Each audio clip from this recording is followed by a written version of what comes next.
Hi, I'm Tim Berntson from Frontier Ag, and we're outstanding in our field. Okay, so one of the big questions we get is when people drive by our cornfields on the farm, what in the world are you doing out there? Because we do some things kind of differently from what is traditional. So I want to talk today about high density corn production and really two questions: why we do it and how we do it. Now you see it's June 28th and we've had good growing conditions. The corn is, well over belt high here, and we're moving right along. We've had adequate water this year to this point, looking for some rain maybe tonight. The thing that looks different in our fields generally when we're doing high density corn is that it looks like we've seeded corn with a drill. We're in 10-inch rows out here, and we're doing that because most of the yield gain in hybrid corn over the last 70, 80 years has come from population density. All right, we've increased the number of plants per acre over that time dramatically, and also seen a dramatic increase in yield over that same period of time.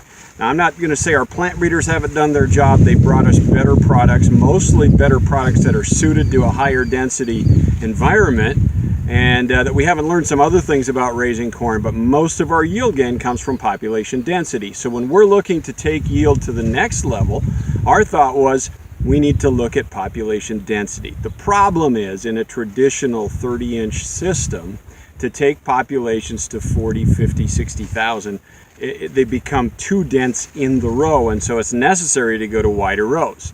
In working with Stein Seed Company, I was able to access a planter that will plant in this at what is essentially a 10-inch row configuration and be able to start moving forward with our higher density corn.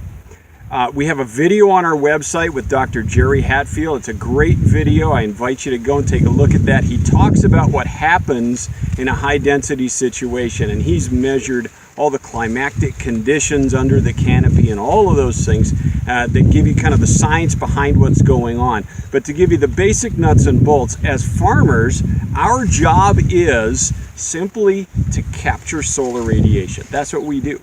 We capture solar radiation and we convert it into a usable form, mostly carbohydrates and proteins. This is our solar array. And so the first thing we want to accomplish is we want to accomplish capturing all of the sunlight. We don't want to let any of it get away. And by narrowing up our rows and increasing our population density, we do a better job of setting out our solar array and capturing that solar energy. Any light that hits the ground, any solar energy that gets to the ground is at best case lost and worst case detrimental. We know, like on a day like today, it's in the 90s, it's humid. We're going to see a lot of evaporation off of our soils when that solar radiation makes it to the soil surface, and so we want to avoid that. And we want to capture all of that sunlight and turn it into something that we can utilize. In this kind of a setting, generally we're at 40,000 population right now. I have an end goal immediate of being at 43,560 harvest population. That's one plant per square foot. We're not quite there yet because the hybrids in our maturity aren't quite ready for that yet. If you go to the Stein Seed Company website, you can see Harry Stein walking around in corn not much taller than this that's tasseled out and finished growing. That's what we want to be able to do. We talk about changing the biomass relationship, changing the grain to biomass ratio of these hybrids. We want less stock, and by doing that we want a higher percentage of our total biomass to be in the form of grain, which is obviously what we market. The limiting factor when we start to push our populations is generally water, unless we're irrigated, and so we want to use that water well. We don't want to use it making stock, we want to use it to make grain. Now, at 40,000 plants per acre in a traditional 30-inch system, you're going to begin to really force those plants together in the row, and they're going to lose their freedom. They're going to have too close a proximity from other plants. Whereas 40,000 in our 10-inch system, those plants are still about 14 or 15 inches apart in row, and so we're getting that equidistant spacing. So we're increasing our population density while giving greater distance of proximity between the plants.